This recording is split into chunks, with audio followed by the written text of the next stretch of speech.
Comparison price for Tuesday, October 1st, 2024, coming to you from the Nation Network studio, built by Arbor Lee here at the historic, iconic Wall Center, downtown Vancouver, where you can extend your game night, make it a staycation in downtown Vancouver. Book the Comparison price race at the Wall. It's exclusive. Call the hotel, 604-331-1000.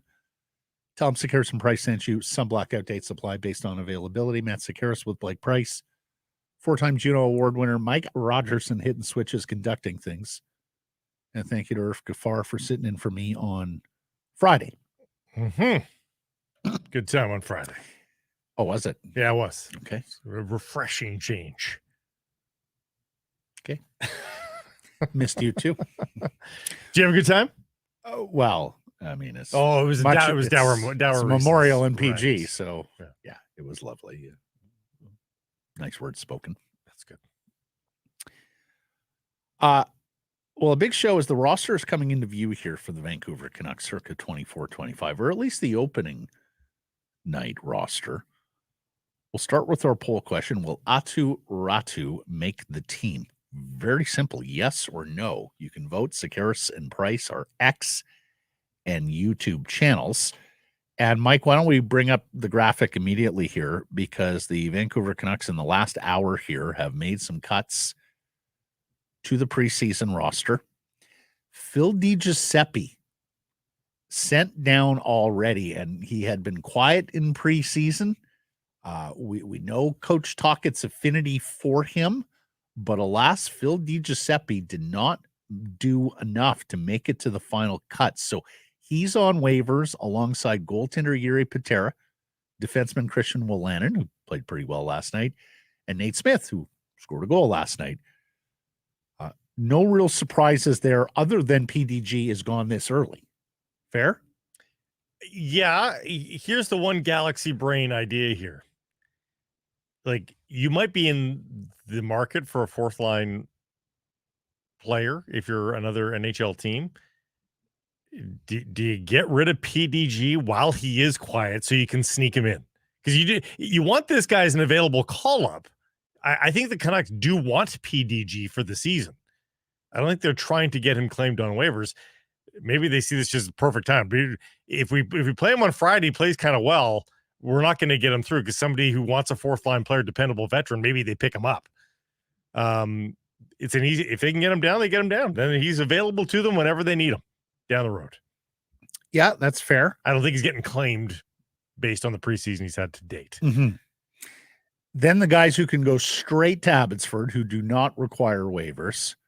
Jonathan Lekrimaki, his bid falls short, as many of us thought it would, but I still think that that's a good showing for the one-time first rounder. I think he's a little closer than we all suspected coming over from Sweden and the big ice. Showed some aptitude on the smaller ice, showed more away from the puck, I think, than a lot of people would have expected for a guy who's got the reputation as a goal scorer and a shooter. Nikita Tolopilo, and we pretty much knew Nikita Tolopilo, like Jiri Patera, would be an odd goaltender out here. Linus Karlsson, Max Sasson, and again, Sasson makes a bid here and I think ups his lot in life. So does Kirill Kudryavtsev. And he's going to play AHL this year, not junior. So, that he made it this far, that Coach Tocchet had some nice things to say about him, and we'll play that audio later. Elias Pettersson, the defenseman, also goes down. We knew that was coming.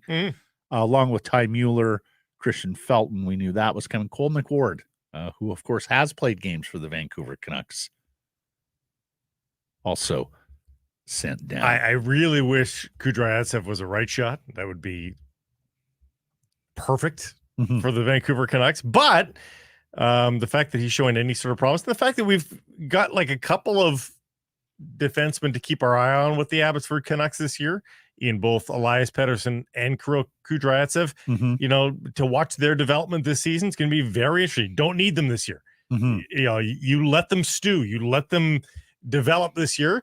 But it'll be fun just to, every once in a while, cast a glance, see how things are going on those two players. So those are the cuts, and those are the guys who won't make this hockey club, at least not for opening night.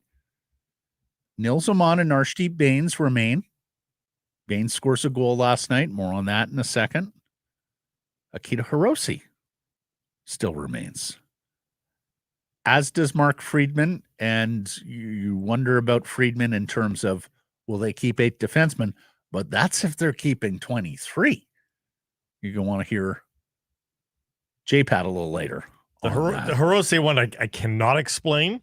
Friedman, I like Friedman's game. Honestly, Friedman's a fine player as a 7-8 kind of guy. Break glass in case of emergency. I don't know how he still finds a slot to start the season. And the Hirose thing, I can't make heads or tails of the Hirose thing at all. Like, send him down for heaven's sakes. So on the poll question, I voted no. And look, kid's done everything, Räty, that the Canucks have asked of him this summer and preseason. He had a big summer. He had a couple of really good preseason games. He stood out amongst the young stars when he was not grouped with made NHL men. Saw the Ian McIntyre piece where he talked about some light bulbs had gone off for him, improved his skating. And look, it is not like the center depth chart of the Vancouver Canucks is so teeming with NHL talent that there isn't a route for him to win a permanent NHL job at some point this season. We'll see how Pius Suter does in the middle, moving over from the wing where he played most of last year as your third line center. We still have not seen Teddy Bluger, and more on that in a second. And it's clear that he has some attributes, including the ability to win faceoffs, that I think is superior to Nils Åman, who is his direct competitor there. That all said, he does not require waivers, so he is easy to dispatch to Abbotsford.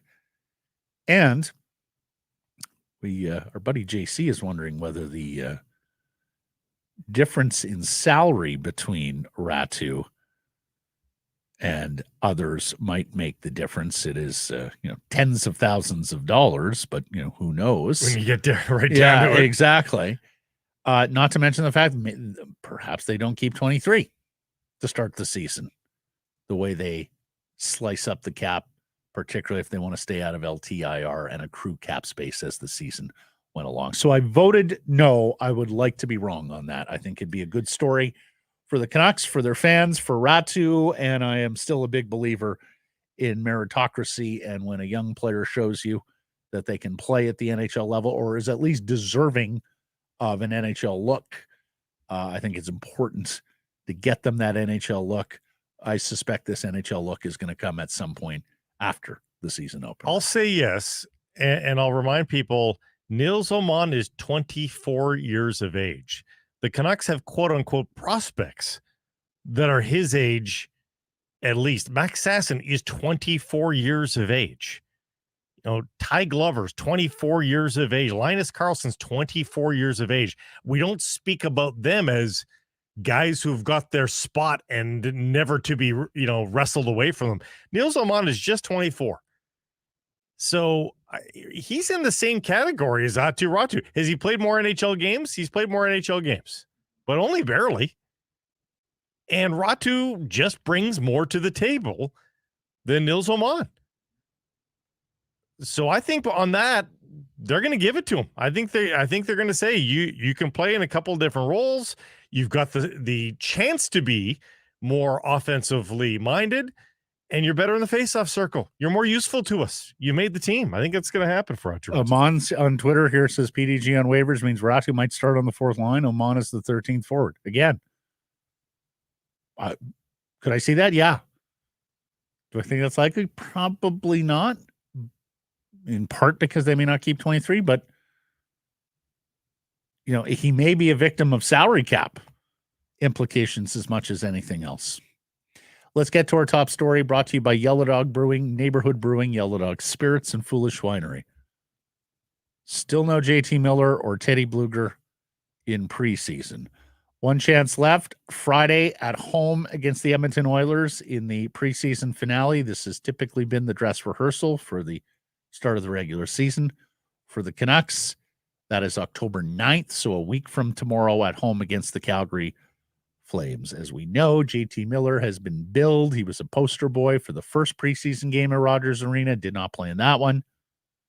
He got into a collision at the inter-squad scrimmage at the end of the training camp in Penticton. Coach Tocchet has said he's a little banged up.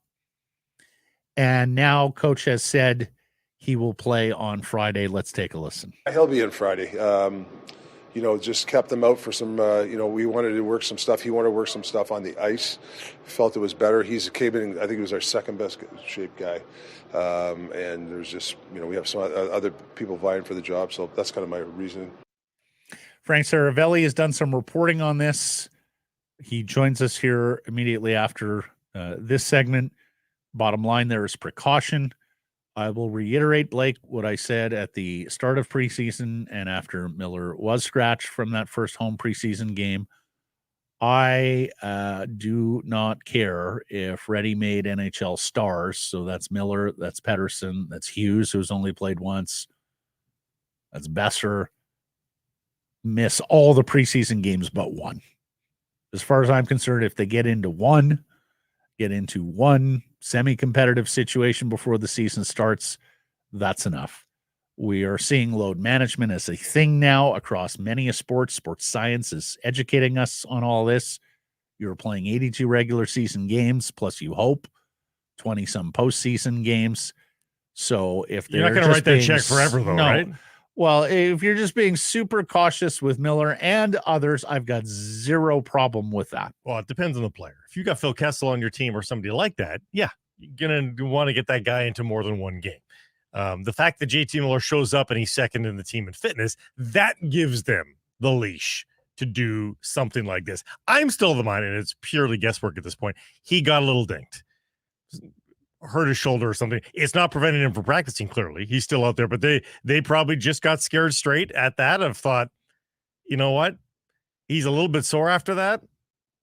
Let's just make sure that is 100% healed, keep him off the ice for an additional week in terms of contact, true contact, and play him in the final preseason game to make sure his timing is in full tilt. Mm-hmm. So whether he's got that ding or not is sort of immaterial, because I think one game in 2 weeks, and that's what it effectively amounts to, from the scrimmage to opening night, he will play the one, and that's 2 weeks, a difference. He's going to be fully recovered by whatever ails him. They wouldn't have him practicing if he's actually injured. But sore is different. Sore is different than injured, and they're thinking, why make him more sore? Let's just keep it as it is. So, I think probably the right. But again, I'm not writing that blank check for every veteran. It depends on the veteran. Well, what about Teddy Bluger? He was supposed to be 1 week. He was skating on day one of camp. By day 2 or 3, he was up with the AHL group. He says he'll be ready for the opener, but we haven't seen him. Well, there's 7 off days of the next 8. I would guess there's 2 full days off the ice for all players, of which he could still come in, I guess, in rehab. But there is more than enough practice time to get him up to speed. Ideally, he should play on Friday. And even if he's not feeling like he's up for it, gas in the tank wise, go out there, push yourself a little bit, and see how it feels. But there's enough time to ramp him up to speed. I'm not. If their last preseason game was Sunday and they were playing on Wednesday, I don't know that I'd agree with that, but there's enough times to get him on the ice, bag skate him, get him up to speed where I think he's going to be okay. Help me out. When he didn't play Friday, was there angst amongst Canucks fans as you guys were doing the show on Friday? Who's he? Miller. No, I don't think so. Mm-hmm. I think we had comments from him. Jeff brought that to the table on Friday of we asked him if he was concerned that he hadn't got in, or if he was anxious to get in. That was the question he was posed on Friday. Are you anxious to get in a couple of games here? He said no. Like he wasn't champing at the bit to get in. Yeah. He knows his body more. Hey, listen, I don't think anybody doubts JT Miller's competitiveness. I don't think JT Miller wants to start the season unprepared. I would guess that JT Miller wants to be his pain in the ass self, and the other, you can't be a pain in the ass if you're not fit, if you're not ready to play. So yeah. I'm sure he understands that, and if he thinks he's going to be ready by opening night, then until he's proven that he can't be, I think I'll take his word for We it. also talked to Seravalli today about Thatcher Demko, and look, that is just, the mystery wrapped in the riddle, whatever that expression is, An enigma, in terms yes. Yeah. of his return to play and his timeline. Which brings me to Kevin Lankinen. And look, here's the first thing, buddy. They haven't won a game since we last did a show. Lost 3 straight here in preseason. Lost to Seattle on Friday, 3-1. Calgary on Saturday, 4-2. The shootout lost to Edmonton yesterday. But Lankinen has played in 2 of those games, and he's looked pretty good. Yeah. And I ask where this team would be without Kevin Lankinen, because there were some people who are like, nah, you don't need him if Demko is only going to miss X number. No. You need to be good in goal. Let's hear from Coach Tocchet on what he likes about Kevin Lankinen. Solid. I just like his. He was really good at handling the puck for us too on dump-ins. That really helps. I think he helped our D a lot. Made some great saves when we needed to be, and I think the guys in front, when we did give him stuff, was usually on the outside. Okay, first of all, I said no to Lankinen and said buy yourself some time, because the numbers being bandied about had a 1 and a decimal place in front of it first. And I thought, if you're in for $1.5 million on Kevin Lankinen, no, I want to wait. If you had told me you get him for $866 or whatever it ended up being, right? $875. Yeah, from the get-go, I would have said fine, no problem. So you're guilty of misreading the market. No, not a single person, especially had him at under $1 million. Started. He had no leverage. Regardless, nobody was talking about him coming in at $875K. No, but here's the thing: you're quibbling. It's a distinction without a difference.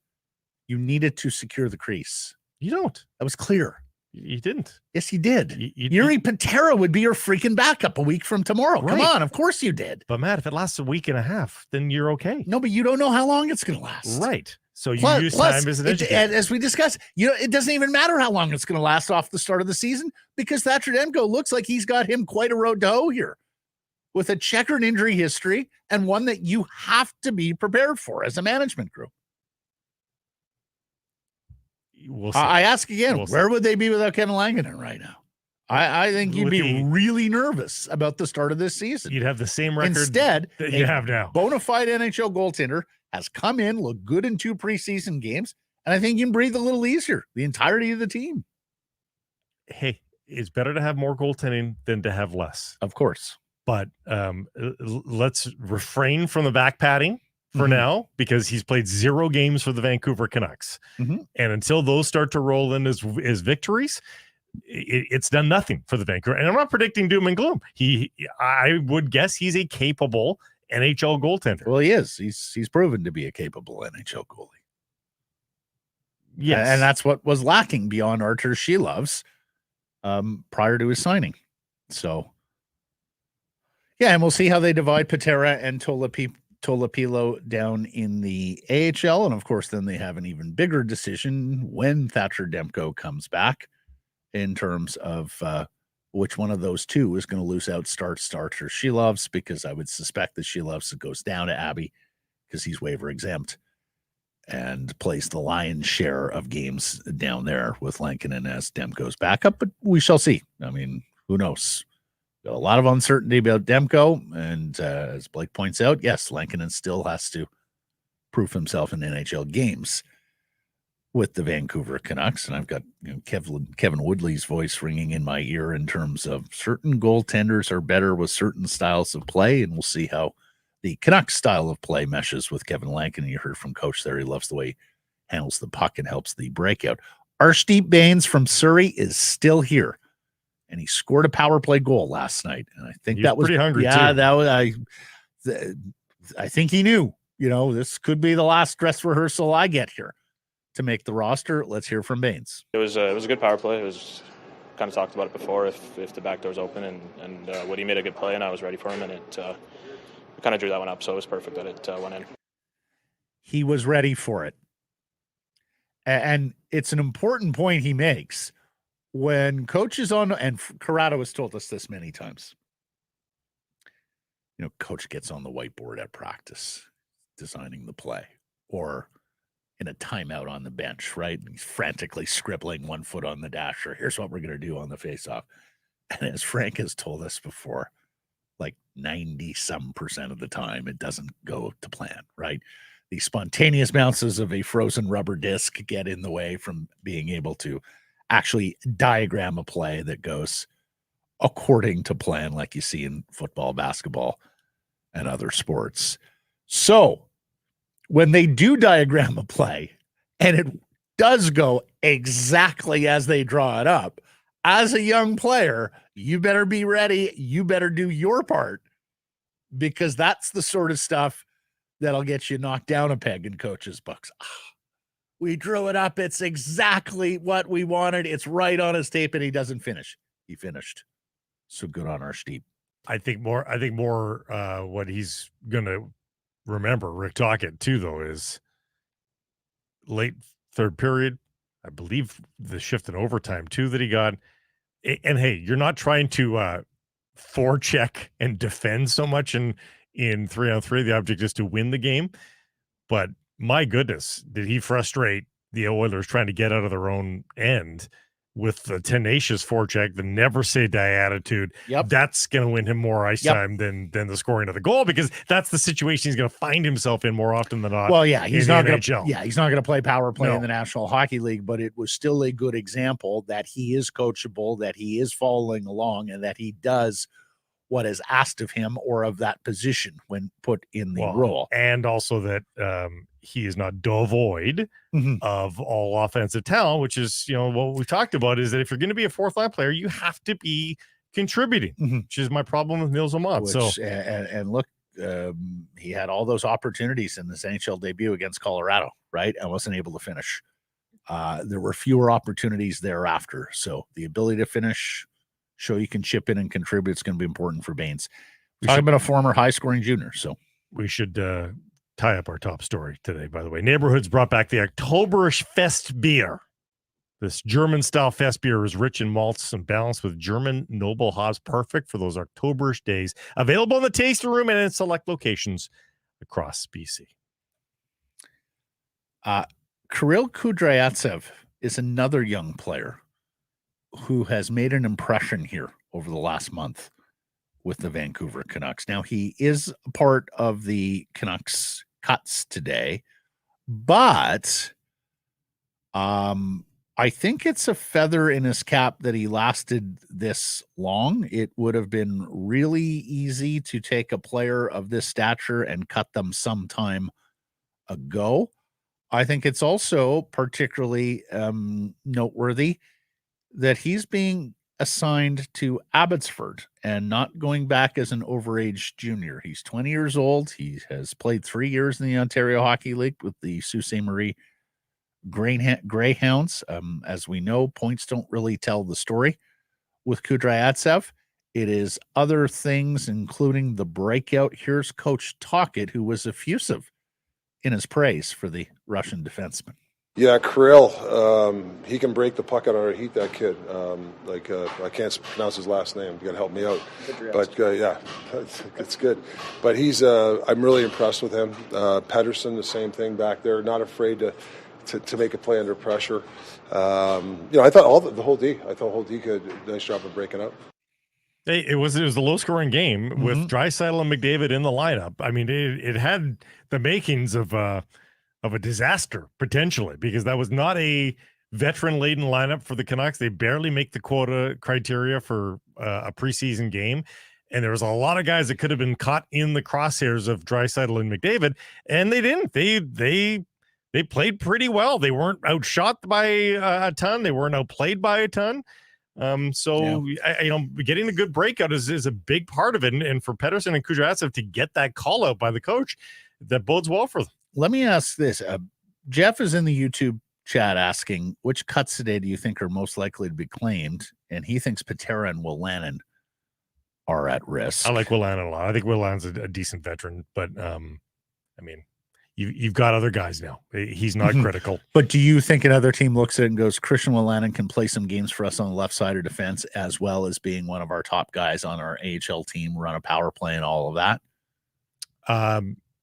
You'd have to play him in the NHL, right? You'd have to. So that's the rule with this round of cuts as well. Yeah, I believe so. Yeah. Because I know at the end of because I know when the cuts come on that final day, if you're claiming a guy, you got to have him accounted for NHL wise. As you say, I mean, I suppose you could take him now and release him later and still have to account for him on waivers. Here's like, is Will Lannon better than another team's Derek Juleson? Probably. Noah Juleson. It's start of the year. Preseason for him too. Is he better than Noah Juleson for somebody else? I would think he probably is. He could be. He could be. Like, he's probably better than somebody else's 7. He could be. So he could be. I wouldn't surprise me. The case for Pateri's played NHL games. That said, I think if you're goalie needy, you're still fixated on Detroit and what might shake out in that crease, not to mention Buffalo, and there may be some other teams as well. So I wouldn't suspect Patera is claimed here because I don't think he figures as an NHL goaltender for anyone, really, even if they're keeping 3. But Lannon, I hear your mouth, Jeff. There's Lannon. I'm Blake, by the way, not Jeff. Jeff on the still preseason for him. Well, come on, Blake. Calling me Jeff Paterson wouldn't be the end of the world. No, that's true. Yeah. It wouldn't be the first time either. No. In fact, I call Jeff Blake every time he's in here co-hosting for you. So, this from our friend David Quadrelli of Canucks Conversation and the editor-in-chief of Canucks Army and the Nation Network. And spicy here from Quads. For the record, I think it's a bad idea that the Canucks haven't come close to icing a proper lineup with just one more preseason game to go after this one. Just feels needlessly risky to have all these new faces with no real chance to build chemistry together. Yeah, you can make that argument that it's not about fitness at this point. All these guys are probably in as good a shape as they need to be to start the season. But given you've basically rebuilt the entire winger set of this team, should you not have tried to build some chemistry with them? Not to mention a couple of defense pairs as well, right? Yeah, for sure. I hear what Quads is saying. For the most part, I agree. They did an awful lot of experimentation last year, and it worked. Like, Roenick and Hughes didn't play together in the preseason and were great. Now, that might just be simply because Hughes and Roenick are of a high caliber. Exactly, yeah. And you can't expect others of lesser caliber to replicate that. But there is also still another game to go here. Let's remember that, plus a lot of practice days too. There is also the calculus, though, that you talked about already, that, there are so many games that for whatever incremental chemistry bump you might get by looking at them in the preseason, it's a far bigger bump to reduce games played on the bodies by not playing them in the preseason. Correct. Now, this is going to be an interesting year because there's going to be, I don't know what the calculus would be. 70% of the league gets a 2-week break in the middle with the Four Nations face-off. 11 days, I believe, yes. 2 weeks off of gameplay, though. For the Canucks, it's 2 weeks off, yeah. So their schedule might just be a little they might be more baggier than others, but there's a long break. So, there is a refreshing moment there for a lot of players in February. So we'll see. Mm-hmm. But getting an extra few days off, few games off, the wear and tear, maybe that's more beneficial than the chemistry thing. Yep, and I can hear that shout as well. The Canucks released Sammy Blais from his PTO, and look, I think there are a few things that went into that. Number one, young players have stood out here, as we have talked about with Räty. Arshdeep Bains are still vying for jobs here, not to mention some of the other young guys, Lekramaki, who showed well, Max Sasson. Number two, they have 48 contracts signed now with a limit of 50. And now Sawyer Minio and Vilmer Ulrichsen, who they signed recently, and more on that in a second, are not counting because they've been assigned to their junior team. And then lastly, and perhaps most importantly, Sammy Blais was not over and above better than some of the others that were vying for these jobs. And when you're on a PTO, you have to be over and above better than the competition. Remember Scotty Upshaw a number of years ago on a PTO with the Canucks. It was clear Scotty was better than a lot of the other guys who were there that camp, a lesser team back then. And sure enough, did get signed, just not by the Vancouver Canucks. So Sammy Blais will report to Abbotsford now. He had previously agreed to be joining the Abbotsford Canucks if he did not make the big club. So he'll be depth, and he'll be depth with NHL experience. And potentially a call up as the season goes along. Yeah, he'd need to get signed, but yeah, he'd need to get signed. And again, he would still have to be better than some of these young players. I would say he'd have to be very special down there on the farm for him to get a contract. And he can sign elsewhere too, right? He's just on an NHL deal. If some NHL team wants to sign him, he's free to leave and go join that NHL team. So he's still in some way, shapes, and forms, still auditioning for everybody. But he's going to have to be pretty special down there. I would say the points need to be there too. Vilmer Ulrichsen rode his strong young stars and moments in preseason games to an NHL contract. The Canucks have signed him, all 6'6", 237 pounds of him. They have assigned him to his junior club, which is the OHL's Guelph Storm. He was 33 points in 67 games as a rookie last year.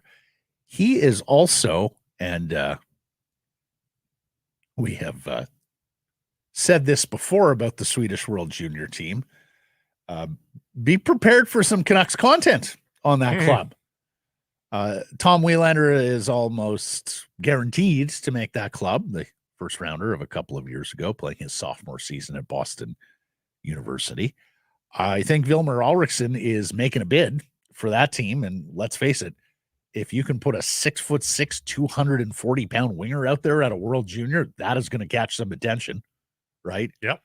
Oftentimes the Swedes come to that tournament with not a lot of size against some of these strapping Canadian defensemen. Well, Vilmer Ulrichsen can certainly help tip the scales in your side, in your favor when he's on the ice. And Melvin Fernstrom is also a candidate for that team. The Canucks' first pick this past draft, third rounder, 93rd overall, also a winger, a right shooter. Now he's 18 years old, and any World Junior observer will tell you it's a 19-year-old tournament. If you're looking to win gold, only the special 18 and 17-year-olds should be kept or considered.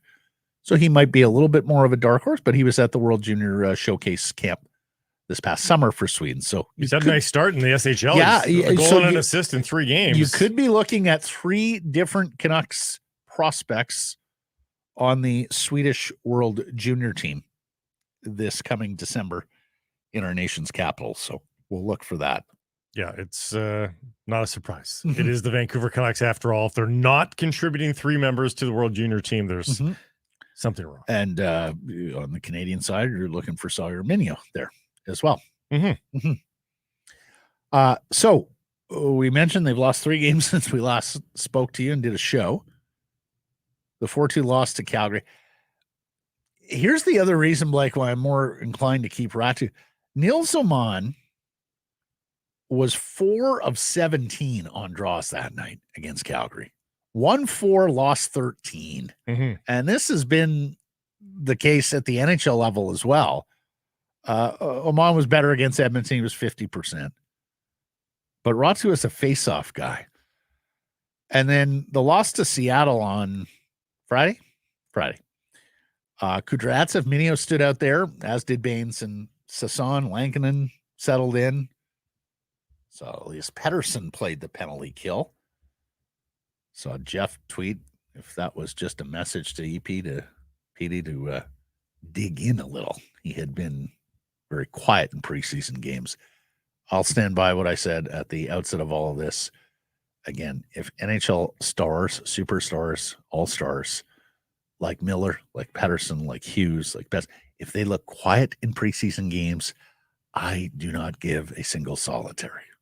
Well, again, like I do not for Brock Besser. I want to see Brock Besser a couple of times. Brock In Besser's preseason? Yeah, Brock Besser's not a skater. Oh. I want to make sure that Brock Besser is skating well. Yeah. He scored 4 goals on opening night last year. Yeah.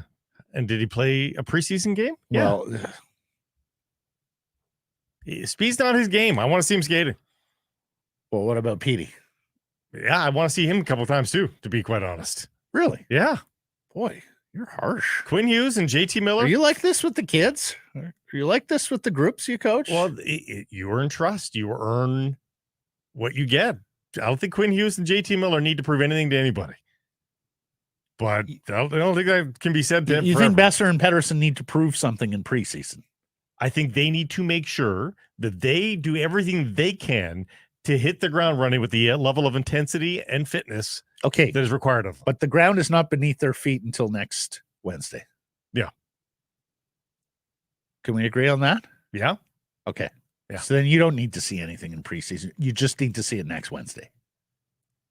Well, what better way to make sure that you are engaged than a preseason game? Like, I like that. That's why they manufacture. Back in the day, they didn't manufacture them to make money. They didn't make money off them back in the day. Well, but that's it, Blake. The whole thing has changed now. These vets loathe the games. So do season ticket subscribers, right? They're like, we don't want this shit. So after the Nobody second, invests in the result, and so why are we playing them? That is, I mean, the demands on your time and attention spans being what they are in 2024, these things are like the dodo bird. I'm not talking. Nobody 6 games. gives a shit about any of them. I'm not talking 6 games. I'm talking. They 2. matter for young players, like, you know, to see young players in front of the coaching staff's eyes, right? Because that's going to be the only time all year that NHL coaches are sitting there watching junior and minor league players. I guess there would be the odd game we're talking whatnot, make their way to Abbey to watch from the press box. But those will be some of the only occasions where you have non-NHL players playing for the NHL coaching staff. In that capacity, I can understand how the preseason games have some value and significance for those particular individuals, but for ready-made NHL players, come on. You don't now. think Rick Tocchet? Let's stop fooling ourselves. You don't think that Rick Tocchet, after the second half that Elias Pettersson had, after the injuries and the worries about tendonitis, you don't think that he wants to see him a couple of times in preseason? I think what's more important to him is how he practices, his attitude and body language in practice, his attention span in meetings, and how he goes on opening night. I think for the most part, coaches will give that level of NHL player a total hall pass through preseason. I don't think Elias Pettersson has ever had a practice that he hasn't done well in, because he is that skilled. His problem is when intensity and. But again, you're not competing against anybody. He's going to look great in practice. You want to see Elias Pettersson competitive situations where a guy that actually truly wants to take that puck off of you in the corner. Okay. And I want to see that if I'm Rick Tocchet. Again, I don't need to see it 6 times. I want to see it twice. Who are the people? Because I just think that we are, in some cases, kidding ourselves. Have you seen what they do in the NFL now? Starting quarterbacks don't even take a snap in preseason. I know, it's crazy. I actually think in that sport, with that position, because of the timing of it, that it probably behooves them to play the quarterback at least one game or at least a half, just to get him accustomed to that. Yeah, grown men on the other side are trying to take my block off. Breakaway Brooks says they did the same thing last season with the mishmash right up until the very end. They did. And others are already wanting to see some line combinations, like Räty with Brock and Miller. Incidentally, Jeff Paterson is at practice right now and has sent us some video of Miller in action. So, again, there's no sign of any injury per se. Soreness, who knows? But the guy's taking line rushes. He's at full speed when he's skating. And I think Suter is missing.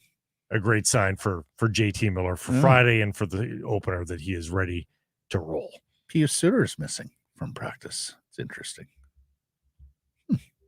Boy, if there's anything wrong with Suter, then Räty in our poll question has just gotten a. That's right. And if that one might beget the other here, in that maybe Räty's here still because Pius Suter's banged up in some way, shape, or form. Yeah, very interesting. Mm-hmm. We will have to monitor. Indeed, we will.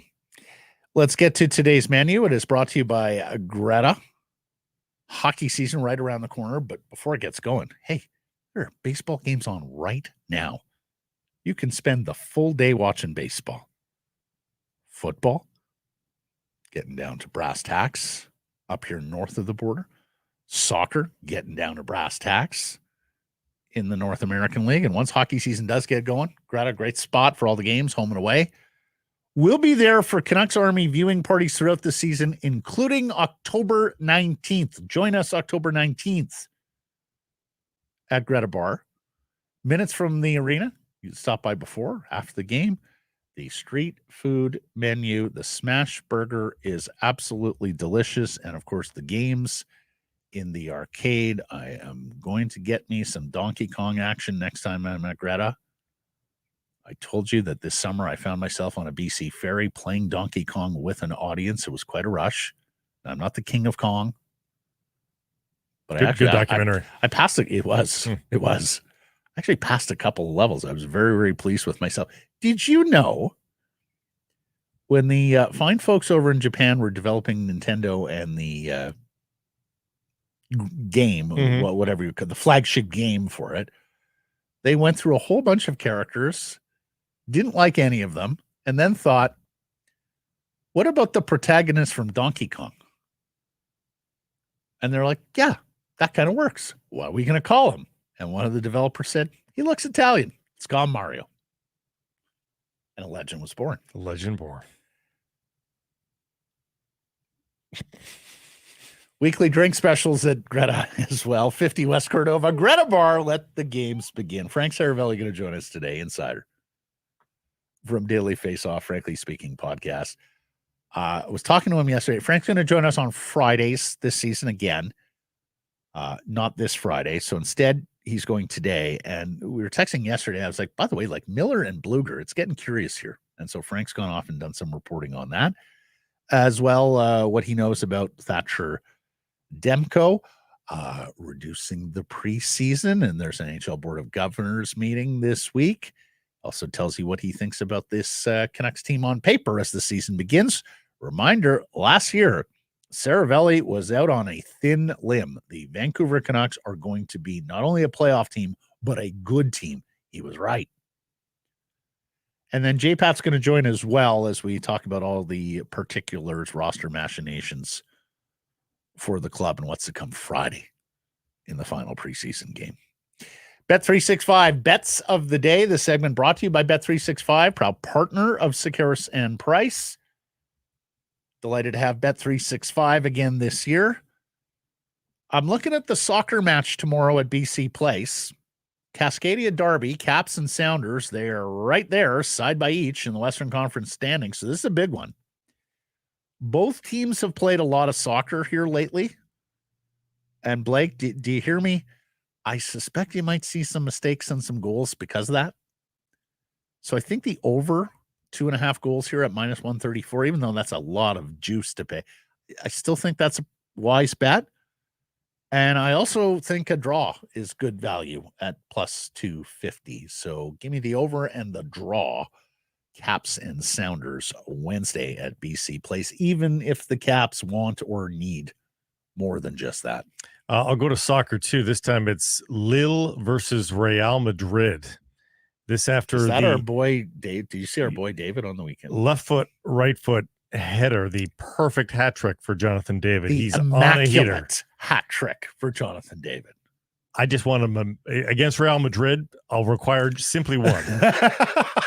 Simply one. Plus 250 on David remaining hot against Real. Look, you score one against Real Madrid, you remember that one forever. Yep. Open an account with Bet365 today. Bet on a huge range of markets. So whatever the sport, whatever the moment, it's never ordinary at Bet365. Use code VANBONUS when opening that account. Frank Seravalli coming up next. in a season like this, you never want to miss a single second of what's happening on the ice, and you want to be around your fellow fans, right? Well, Greta Bar YVR at 50 West Cordova, the perfect spot to do so. Hey, if you've got tickets, a great place to pre and post. They've got drink specials every single day. And if you don't have tickets, well, stick around and soak up the atmosphere with all your fellow fans, play all the great video games and air hockey, great air hockey setup as well at Greta Bar YVR. We'll see you there, 50 West Cordova. Harrison Price from the Historic Wall Center. This next interview brought to you by the Vancouver Canadians, thanking Seas fans for another great season at the Nat this past summer. If you are looking to guarantee your seat for all the action in 2025, please visit CanadiansBaseball.com or call 604-872-5232. We welcome in NHL insider from the Frankly Speaking podcast, The Daily Faceoff. His first hit with us this year. He'll be joining Fridays, but we had to get him in today because Frank Seravalli has news about JT Miller. How you doing? How was your summer? I'm good. It was good. It was pretty quiet. Didn't really do much. Lots of time with family and no trips, which is nice to be off an airplane and lots of golf. Yeah, you'll see plenty of those. Yeah, I've got 4 flights this week, so let's go. Oh, my God. Wow. Yeah.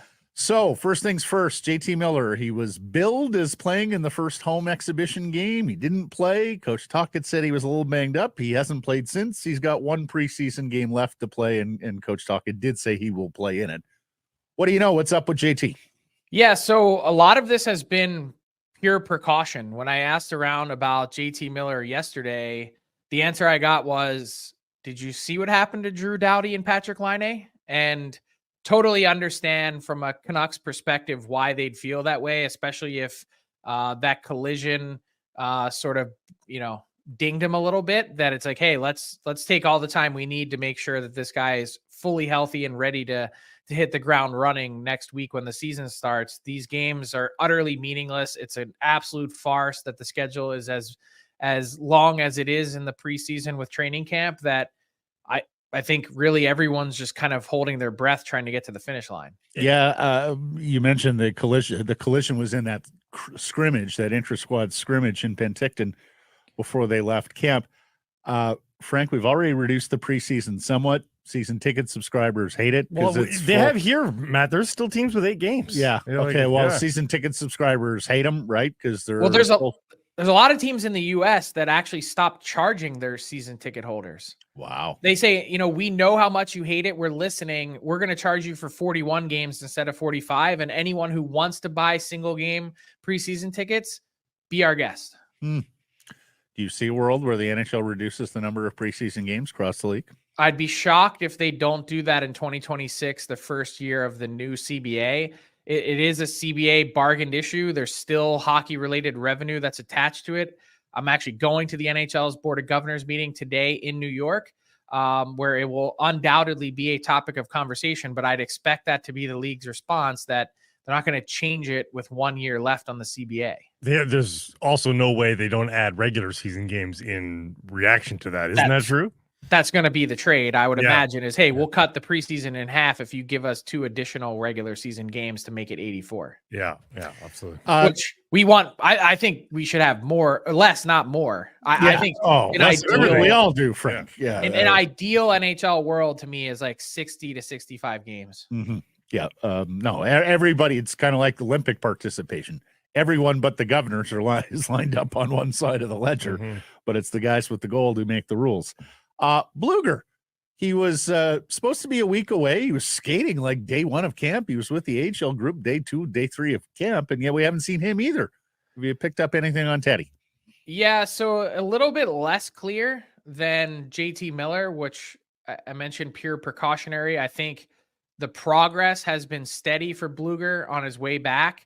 I don't think there's, at least not that I can pick up on, I'm not hearing that he's going to be missing time in the regular season, and that they're just slow playing it right now because there's no reason to rush.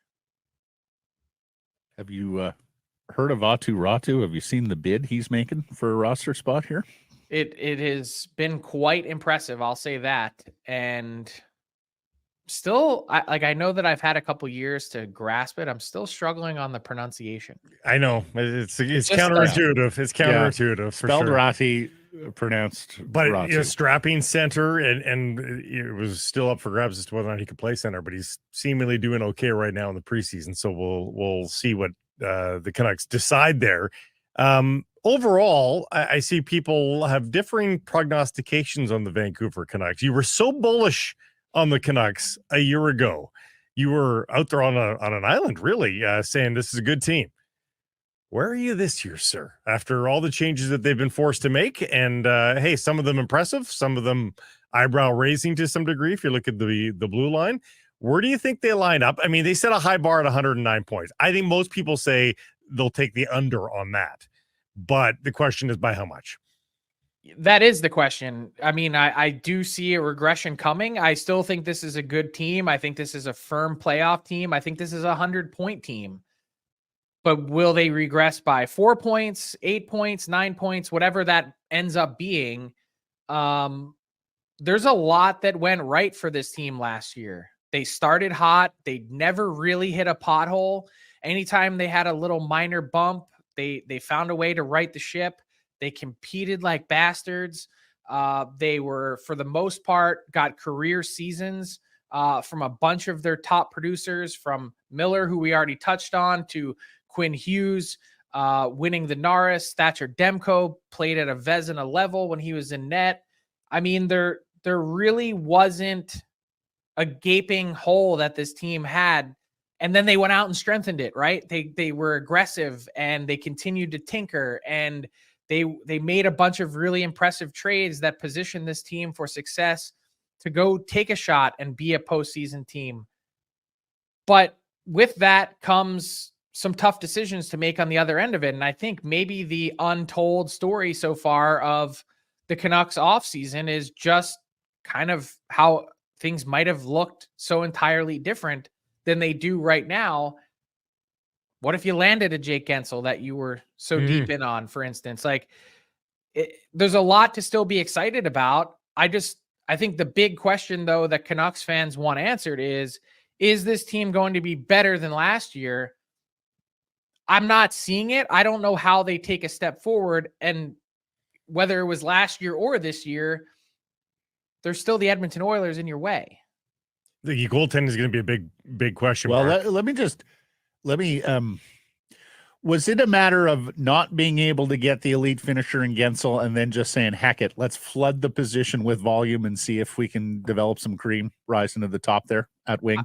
I think that's a pretty reasonable explanation for their thought process, right? It's going to be by committee, and I think they're hoping that Jake DeBrusk can pick up a large chunk of that to then see who else steps up. Goaltending, do they carry 3 all season long? What are you hearing about Thatcher Demko's return? Are you thinking it's 3 weeks, or are you thinking it's 8, which is more close for your understanding? I'd be lying to you if I gave you a prediction one way or the other. I don't feel comfortable at all prognosticating, mostly because I don't think they have an answer themselves. Mm-hmm. And I could see this taking a long time. I could see this being 3 weeks. Like, I could see this being 3 months. Like,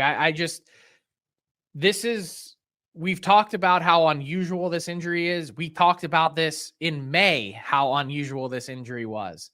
And there's a pure comfortability and not just comfort, but also a fact of knee stability and structure that comes with this injury that, I mean, look, this could go any number of ways. And I'm not going to sit here and say one way or the other, because I truly don't believe that Thatcher Demko knows. I think he was hoping that this would all be righted and fixed right now, and he'd be comfortable and there'd be zero questions about his game 1 status. And I don't know what his game 20 status is. That said, Frank, a new normal for Thatcher. Just this popliteus muscle. He's just going to have to play through it, even if it brings some pain and even if it affects the sort of structure stability of the knee. That's my understanding. I don't know what the alternative is, because I don't believe that this is something that can be repaired by surgery. I don't know what the others, do you have to just take 6 weeks off and do nothing? Like, what is the course of action here? And even if you rest, is that a solution? Can you, when you come back, will you just be healed and fully healthy?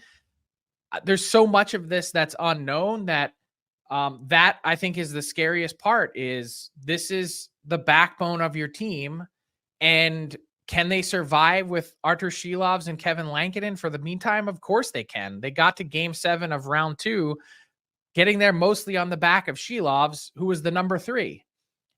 They can do it, but they're certainly not going to be a cup contender or a contender to do damage in the playoffs without Thatcher Demko not just coming back, but returning to form.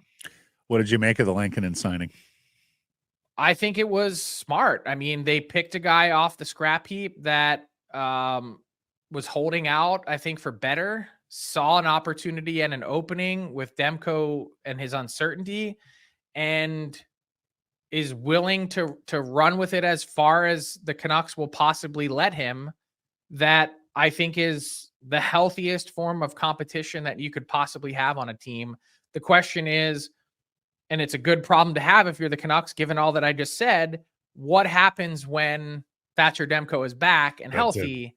Then what? Yeah. Do you carry 3? Do you? I mean, it's been a long time since we saw a team carry 3. Montreal last year for a bit. For the Detroit did it the entire season last year. Yeah. There's been a bunch of teams that the Flyers carried 3 for a long time last year. There's been a bunch.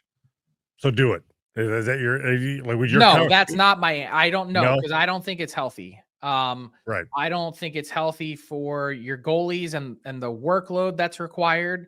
I don't think it's healthy for someone to be looking over their shoulder the whole time, whether it's Shilovs or Lankinen, whoever ends up prevailing. And I would guess, just based on what they have invested and their long-term view of what they think he can be, that it would be Shilovs. That's the guy. But I don't think it makes sense for any team to carry 3 goalies for an extended period of time. But I think you owe it to yourself to have those 3 ready for the playoffs. And the only way you can do that is by yo-yoing Shilovs down, because he's waiver exempt. Right. But there's always a third guy to get from somewhere else. Mm-hmm.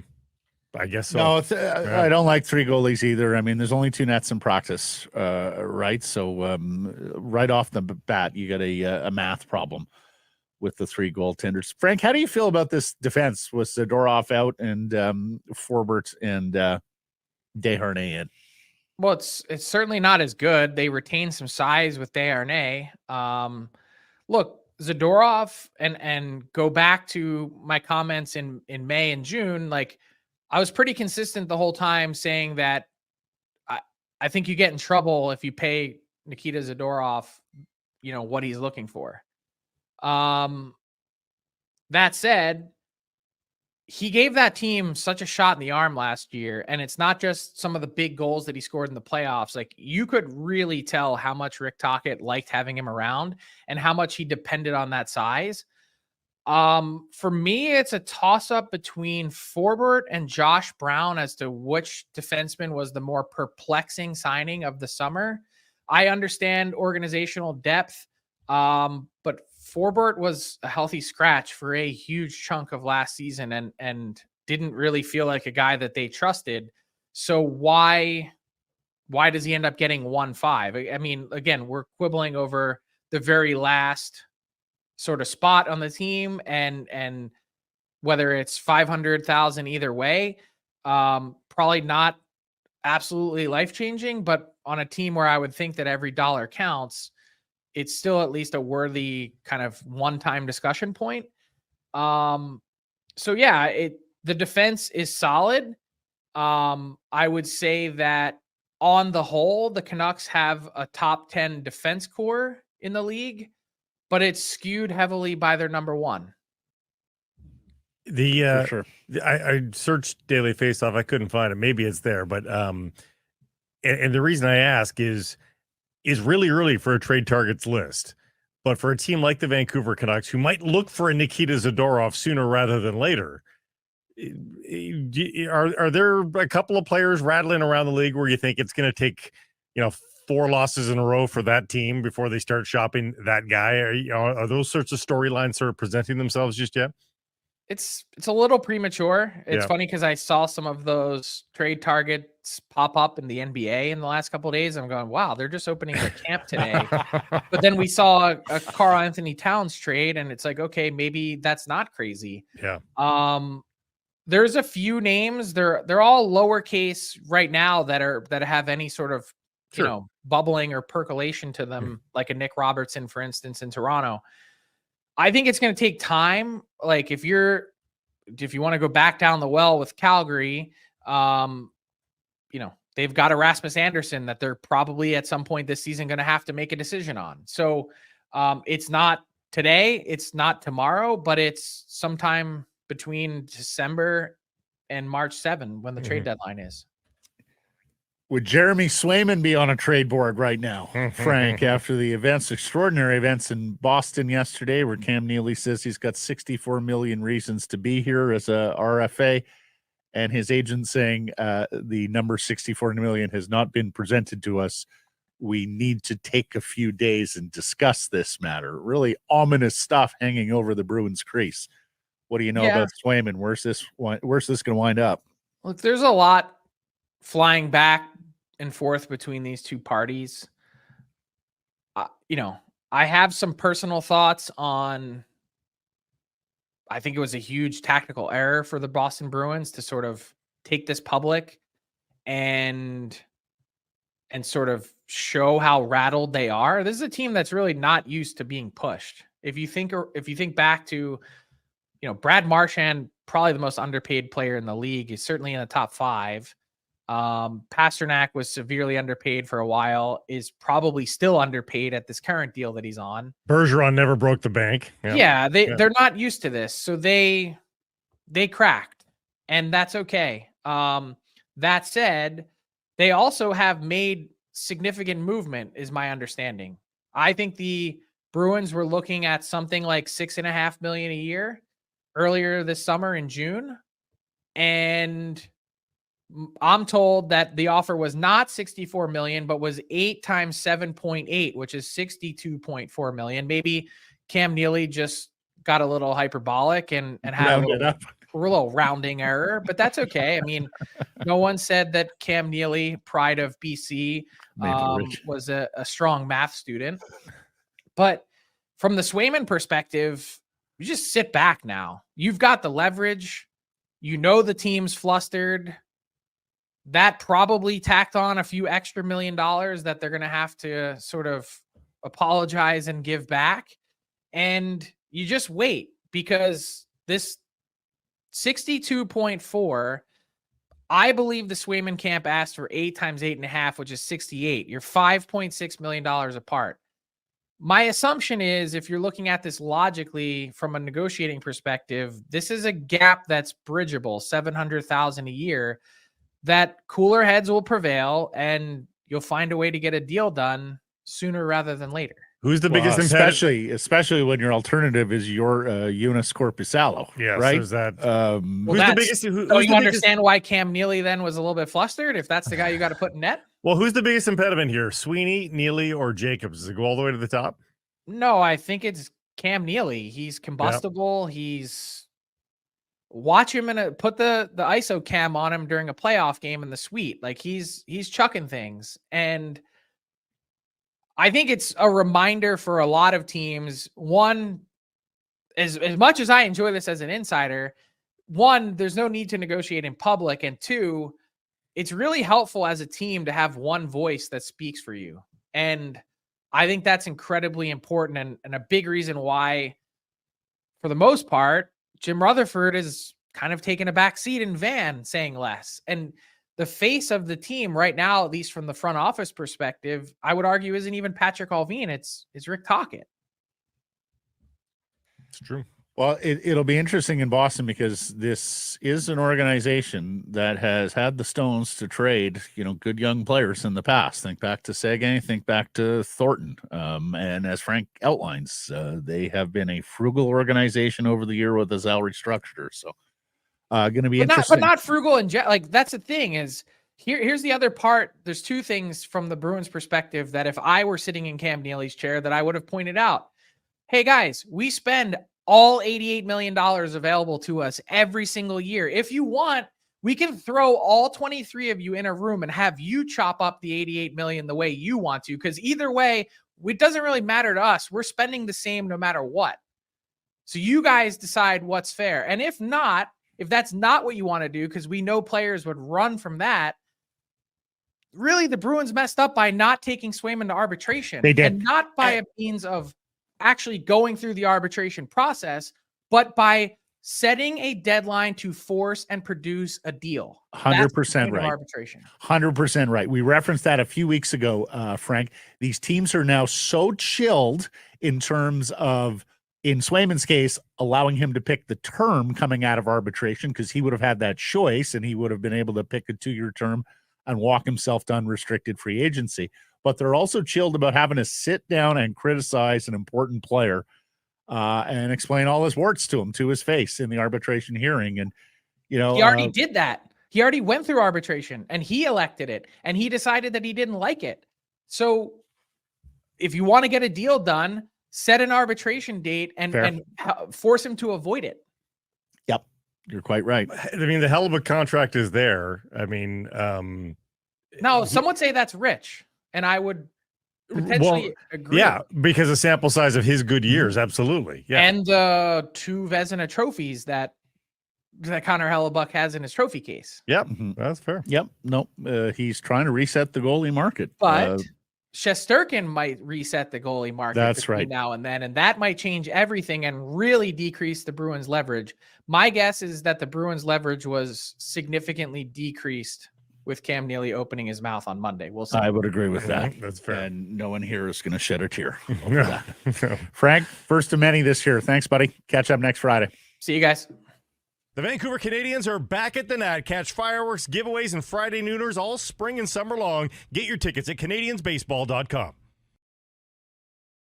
Mr. Harrison Price from the Historic Wall Center. You can text us 778-402-9680. Email live at harrisonprice.com. All of it to the Great Clips inbox. And welcome back, Great Clips.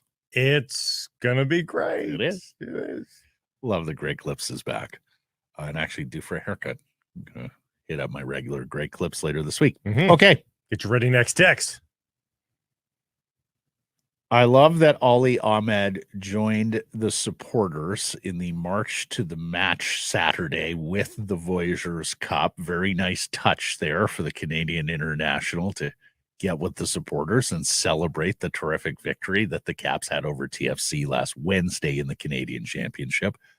I sure hope we move the Canadian Championship back up in the schedule, Blake, to summertime, because I think they've done great crowds and there's been great atmosphere and energy around that game in the past. The crowd was a little lacking this past year. Rainy Wednesday night in the fall when school has started, I don't think is the best date for that, but still to be celebrated. And then the Caps go out and get a draw with Portland. Remain 7th place, 1 back of Houston. And remember, we've been telling you folks, absolutely have to finish top 7, because if you finish 8th, you're in a play-in game. Now, you still have designs on finishing top 4 and home pitch advantage in the first round of a best-of-3 MLS playoff. You're 1 point back of Houston for 6th. You're 3 back of Seattle and Colorado for 5th and 4th. You have a game in hand on all of them, and you have a massive one tomorrow against the Sounders at BC Place. Did I get all that right? You got it right. Is there anything you'd like to add about the match from Saturday or what's to come tomorrow? I think Saturday was a little bit of a disappointment. I think so. And I think too many draws here. They've left some points out there on the pitch of late. And Vanny knows that this team is not hitting on all cylinders. He says the players are cognizant of that as well. They've really been, I mean, it was 7 matches in 22 days. They knew they would have to keep balls in the air, juggle the lineup a little bit. And it was really with an eye towards the matches, starting with the Portland match. But when Ryan Gauld's injured and can't go, you have to postpone plans. Now, today's a big day of training. What do Ali Ahmed and Ryan Gauld look like today at training? They did not train fully yesterday. Vanny was hoping that they both make the lineup for Are Seattle. we at suck it up and go time? No, not quite. No, because they're in the playoffs, right? Okay. So they did clinch a playoff berth. Yes. I guess that's the big thing. I still can't figure out how they've done it mathematically. Oh but yeah, they're 10 points up, and the closest teams to them are 9 points.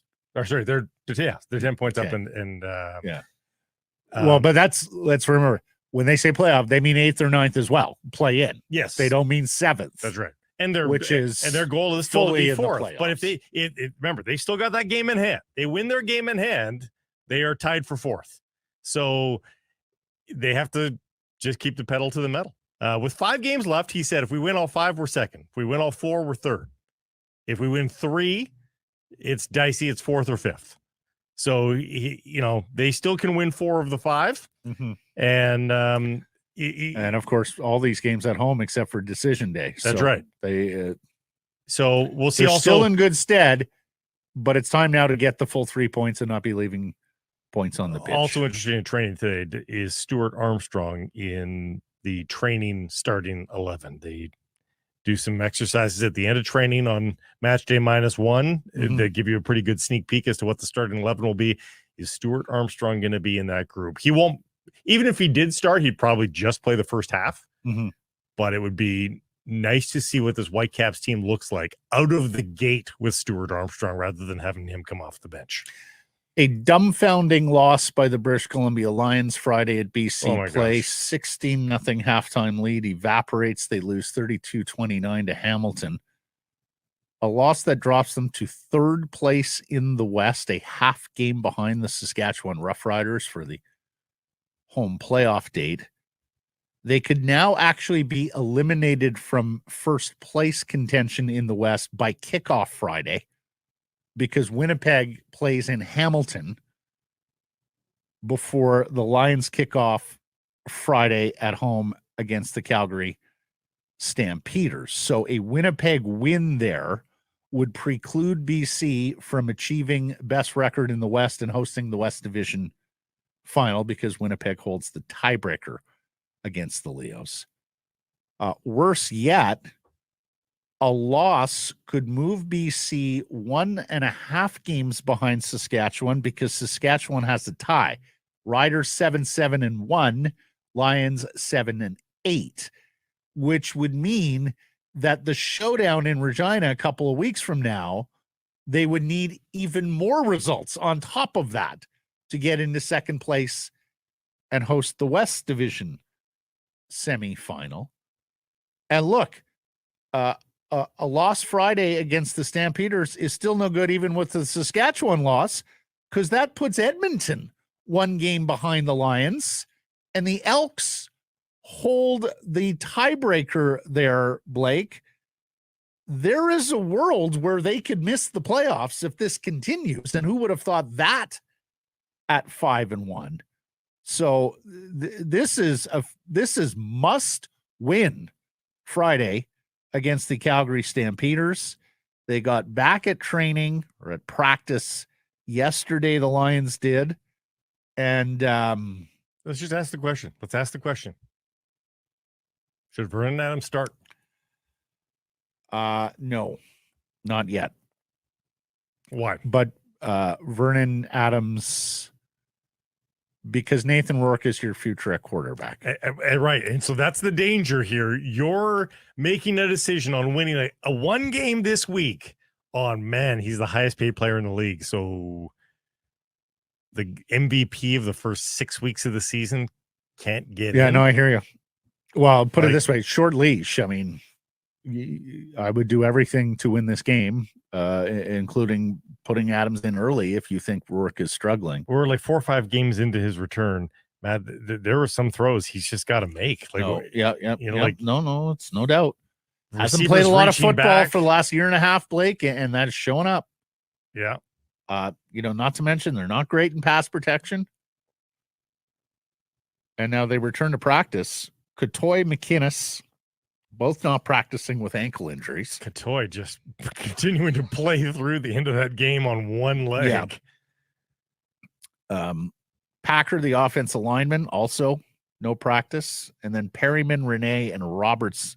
Perryman and Renee didn't practice either in the defensive backfield. So, Wow. look, it's deep in the CFL schedule. You're going to have guys hurt. Your depth is going to show up here a little bit, and there's just no two ways about it. This is a must-win game on Friday, because if you lose this one, you could be staring down the barrel of missing the postseason in the year you host the Grey Cup game, when you started with 5 wins in 6 games and signed a former CFL MOP at midseason. Almost halfway astonishing. Almost halfway through the season, there was the dream of the perfect year. Host the West Final, win it, host the Grey Cup, Correct. Win it. That was in play 6 weeks into the season, and now you're thinking, holy crap, are they going to make the playoffs? Yep. What a world. Well, I'll do you one better here. So let's say Hamilton wins at home Friday against Winnipeg, which on the surface perhaps looks like a good thing for you, because that leaves first place still up for grabs. Yeah. But that improves Hamilton to 7 wins. Like we have talked about, the Stars aligning a potential Eastern crossover to the West. They have to finish with more wins. So it's not just enough to tie. They would have, but the push from below, if Hamilton were to win and Edmonton were to win and you lose to Calgary on Friday, would be real. And the Tabby's playing better football of late as well, as we saw Friday. Well, Levi looking a little more vintage these days. Yeah. I know the President's Cup is long since over, but I watched a lot of it this past weekend, and the drama and the excitement on Friday and on Saturday was just extraordinary. Excellent. This tournament, where the U.S. has won all but one, needed that fire, needed that spark, needed that energy. And I'll also say this, Mike Weir screwed it up. The pairings on Thursday morning. So the formula is there from the Ryder Cup, and Paul McGinley on the broadcast all weekend was sort of subtly referring to all of this, especially when you're at home. Your best players or your most emotional players out first, whip up the crowd, get those roars cascading over the golf course, plant some seeds of doubt in the U.S. team's mind. Instead, Weir does not go with his best players, does not go with the Canadians early. They get blown out 5-0. Now, it's over right there and then. Valiant comeback on the Friday, where they're able to sweep all matches to get it back at level, but you're not going to win the singles against the U.S. very often. They just have better players. And Weir, after a 1-3 performance on Saturday morning, sends out the exact same pairings in the afternoon. Yeah, very strange. Which I didn't get, because, look, I understand every one of those pairings had some moments. And yeah, sure, they want to get it back and right the ship and all that. But it's a continuation of losing.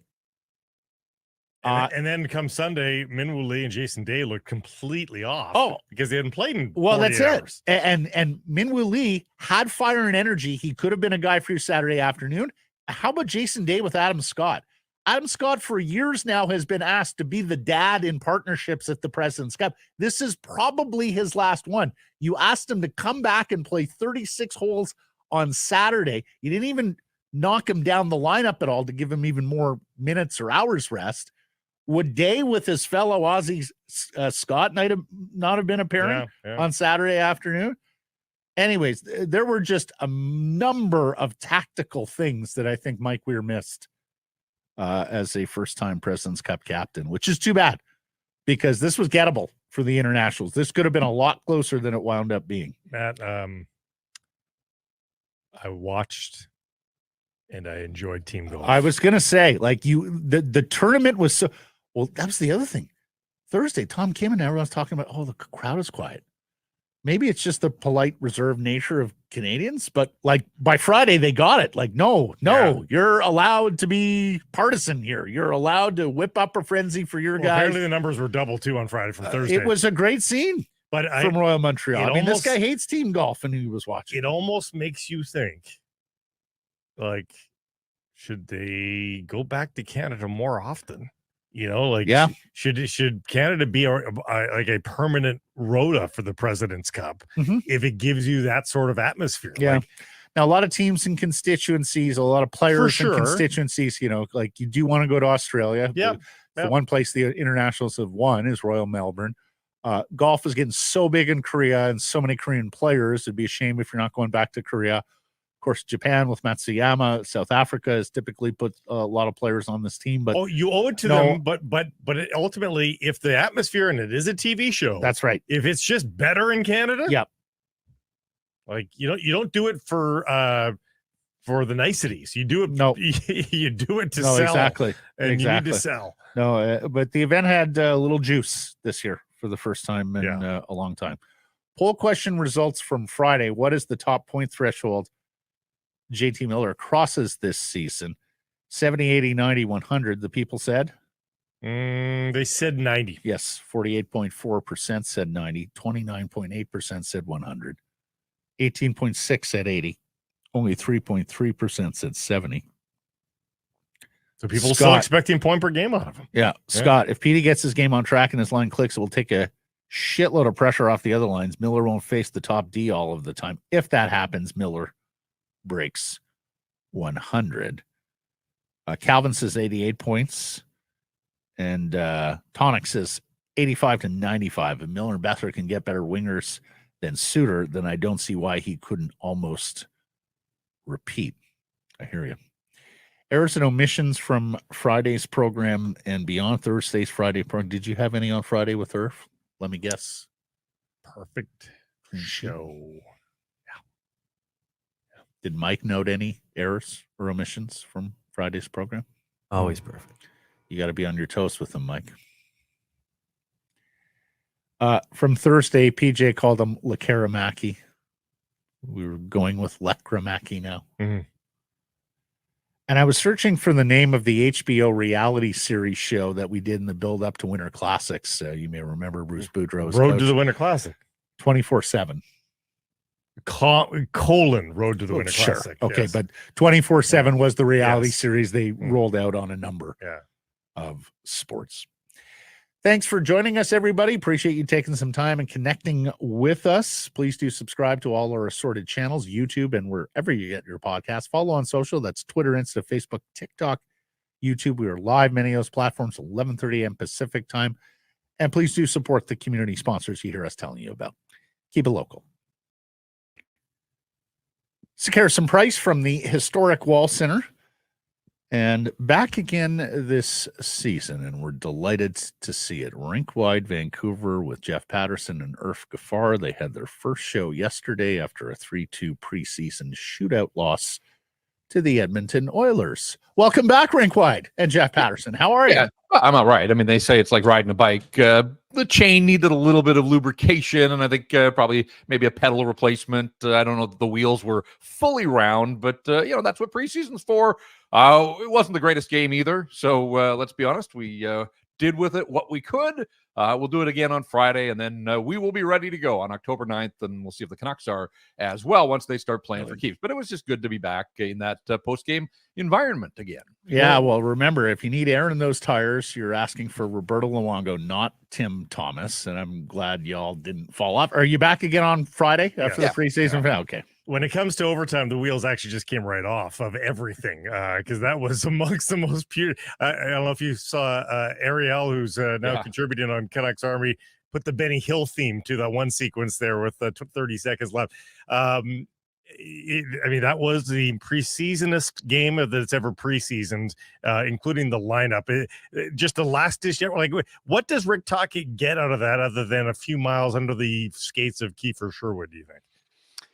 Yeah, I mean, it just underscores how many too many preseason games, obviously, there are. Mm-hmm. If you're going to send that kind of lineup, Calgary did the same. Out in Abbotsford barely met the minimum threshold. There's too many preseason games. I do wish that the league and the PA would address this and look at it, but nobody seems to have an appetite there. So I guess Rick Tocchet is just looking for that sort of gap and separation of how far are some of these minor leaguers from playing against guys that are not just in the NHL, but run the NHL and McDavid and Draisaitl. And that's not fair to compare some of these young guys, whether it's Nate Smith or Ty Mueller makes the second week at camp. Like, good for him. I have to imagine that a player like Ty Mueller was probably sitting watching McDavid in the Stanley Cup final in the spring, and here he is sharing ice with him in overtime. Thought it was strange that Lekaramaki didn't get a shift in OT. I mean, if OT is about winning a hockey game, there are a few guys in that lineup that can do it with one shot, and Lekaramaki would seem to fit the bill. But if it was more about trying to prevent McDavid and Draisaitl from winning it in overtime for the Oilers, then maybe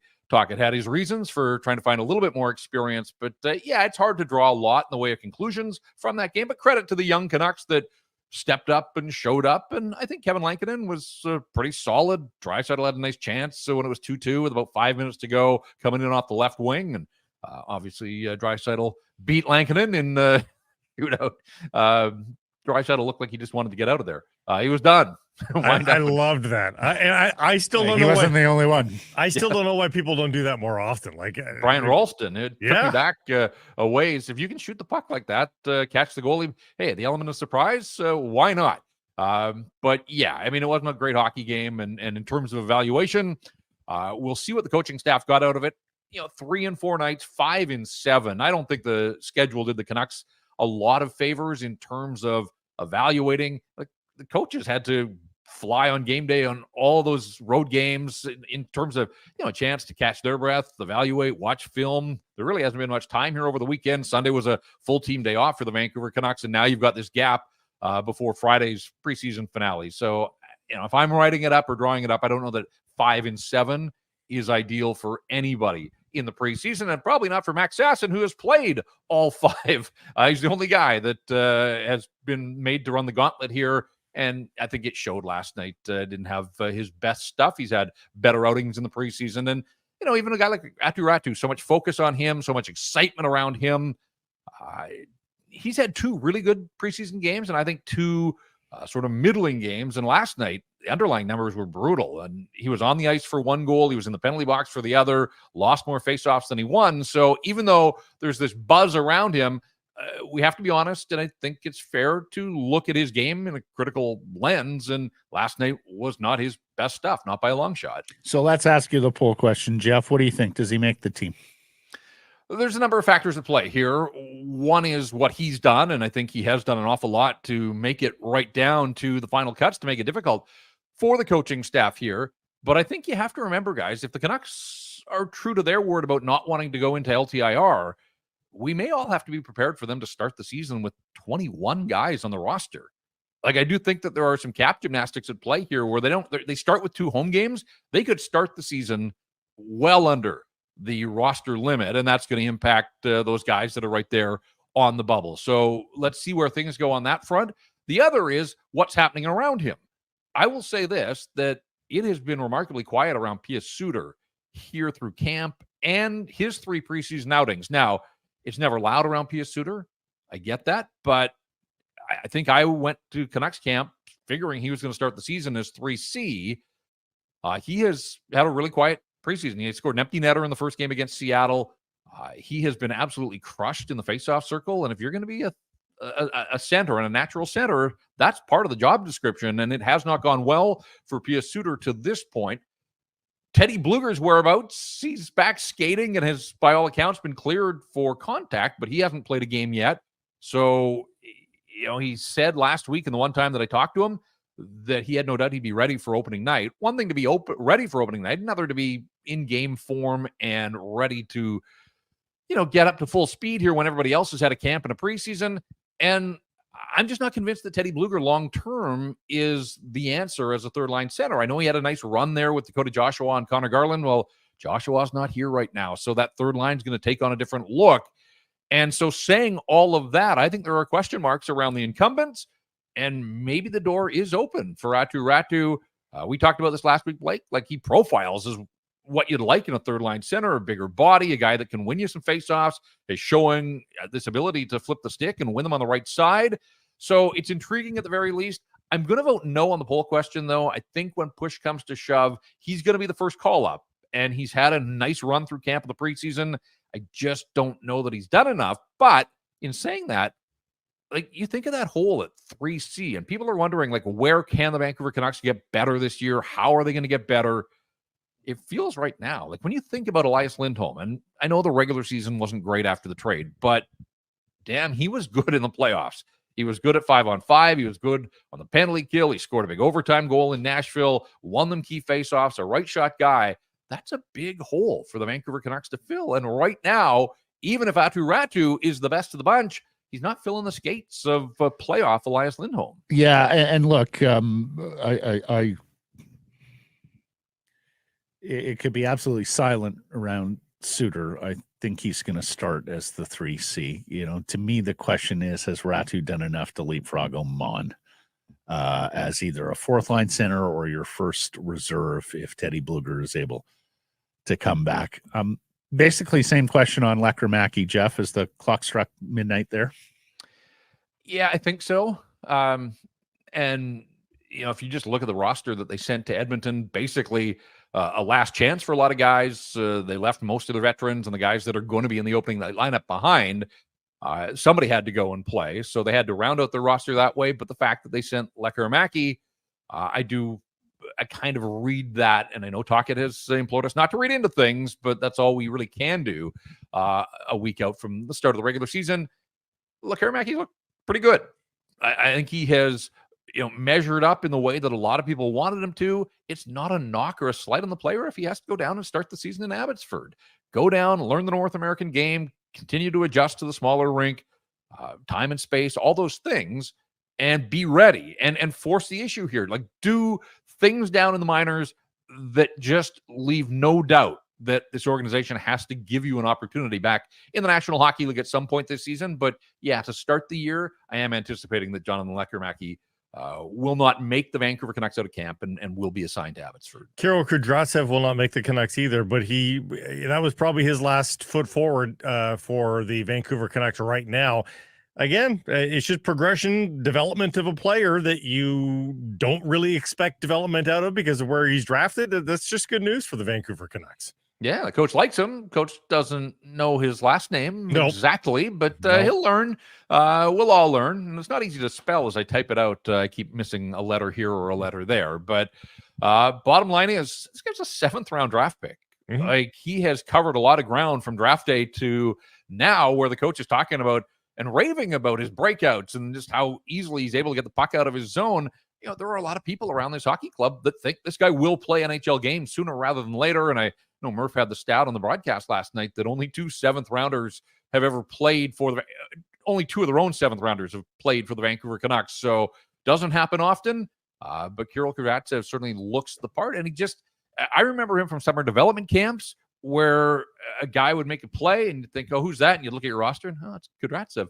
And it happened a bunch of times. And then this year there was a step up through young stars and just doesn't look out of place right now. So, yeah, I mean, you don't generally think of 7th-rounders being exciting prospects, but at some point you sort of scrub their draft stock from the record and they're just all players lining up at the starting gate. And this guy's putting himself in position at some point. I don't think it'll happen this year, but I do think that the progression has shown that he's tracking to be a National Hockey Leaguer. So we have a better idea. Trivia. Can you name the 7th-rounders who have played for the Vancouver? Yannick Hansen was a 9th, wasn't he? He was 9th. Yeah. He was. Jeff, can you name the 7th-rounders? Well, I heard Murph, so yes, Mario Blesnak and more recently Aiden McDonough. Mm-hmm. Yeah, I have Brandon Reed from the 2000 draft, although the games may not have been with the Vancouver Canucks, but he did play NHL games. Mario Blesnak, you remember him? Yeah, former Vancouver Giant, yeah. So the veterans presumably will get one full dress rehearsal coming up this week and maybe a day off with these 3 days of practice on the ice today. That can be enough. Should Canuck fans be confident that one dress rehearsal with sort of everybody together is going to be enough for them to be launched next week? Well, I mean, the angst in the market is amusing because JT hasn't played a game yet, but I think it's important to note that Quinn has only played the 1 game out in Abbotsford, and even at that, put in some shifts early on, and then I thought sort of put his feet up and did what he had to do. But, you know, the Flames didn't send a great roster there, so you'd hope that Quinn Hughes would stand out, and he did what he needed to do, but he's only played the 1 preseason game. I assume over the weekend when the Canucks were sending these traveling rosters to Seattle and Calgary and last night Edmonton, that the veterans were staying behind and skating, but I haven't been around the team. They haven't conducted full practices. They haven't had media availability since Thursday, when that was really the only full practice that the group has had together. That was out at UBC, and Rick Tocchet took that day off the ice. So in terms of getting everybody aligned from top to bottom. And this organization talks so much about alignment. And how many times has Patrick Allvin hammered down on practice habits? And yet here we are a week out from opening night, and the whole group hasn't been together. These guys haven't forgotten how to play hockey. Like, Quinn looked like Quinn Hughes as I remember him, even in the preseason. The JT thing is interesting to me. And again, Rick Tocchet sort of clouding the issue pregame yesterday when he was asked once again, what's up with JT? And he said he'll play Friday, but he said he's been working through some, and then he kind of stopped himself. And but I will say this much. Like, we all thought that JT was going to play in the preseason opener because he was one of the poster guys on social media. That didn't happen. But that day, he skated in the second group at Rogers Arena. On Wednesday, when they sent a team to Abbotsford, JT was out at UBC. He was on the ice skating. Thursday, he was the last guy off the ice. We waited for him. He's done media Wednesday and Thursday. You guys know how it works with this organization, and they clamp down. Injured guys are not available to the media, and yet JT has stood in front of the microphones a couple of times. So, from all of that, I do wonder, is he playing through, like, is there a nagging thing there that just needs a little bit of time, that he's better served not to compete and put himself in harm's way when you look around the league already and what's happened with the players elsewhere? There is a risk here. So I'll take Tocchet at his word that he'll play Friday. We'll see what comes of practice this week. But it does seem strange, if nothing else, guys. Rick Tocchet banged the drum loudly on the day before training camp in Penticton about wanting to get an early jump on special teams and the power play, and talked about how he wanted to get ahead of other teams around the National Hockey League, and that other teams would probably take a while. They didn't do special teams until the Sunday scrimmage, before the scrimmage in Penticton. And then, as I said, like, they haven't had all their guys and their guns on the ice together. So it doesn't feel like we're seeing a lot maybe they're doing some video behind the scenes, but in terms of on ice, you got DeBrusk, who needs to get integrated into the top power play. If not him, Daniel Sprong, who's a righty, and that would take some adjustments. And then you got this collection of players that could make up the second unit. What does the coaching staff have in mind there? So I've got some unanswered questions. That's maybe the surprise in all of this to me, is that they haven't had their best players together in one place on the ice and working through a power play that, let's not forget, let them down the stretch and ran at 14% in the playoffs. There's work to be done with that power play. So they do have a week here before opening night, and I wonder how much of that's going to be devoted to power play time. Well, 7 of the next 8 nights, they are not playing hockey. Yeah. So there's a lot of practice time, and maybe they saw that, is that we have training camp and then we have training camp for all of the guys that are actually on this team. And maybe that's sort of been their approach, is they treat the Friday game as sort of the last scrimmage, if you will, but it's just going to be practice. They're always lamenting the lack of practice once the season begins. Well, they could theoretically, I'm sure there's at least one day off, probably 2, but there's 5 practice days, legitimate practice days between now and opening night. I mean, that's a lot of time. Yep. And so let's see if JT's a participant in all the practices. We'll be there and covering. Teddy Bluger, I'm kind of curious about where he is in all of this. And then, how quickly do they get down in numbers, and what is the coaching staff thinking? I think now we'll start by their deployment. We're going to get a much better idea of what the coaching staff is thinking with some of these key positions. Obviously, there's battles on the back end as well. We all just assume that Forbort and Desharnais are going to make up the third pair, but, is it as simple as Hughes and Hronek, or are they going to do a little mixing and matching there? And, you're right. You get the big training camp, and then you kind of get down to your team, and it's almost like a secondary training camp here. So there is some time.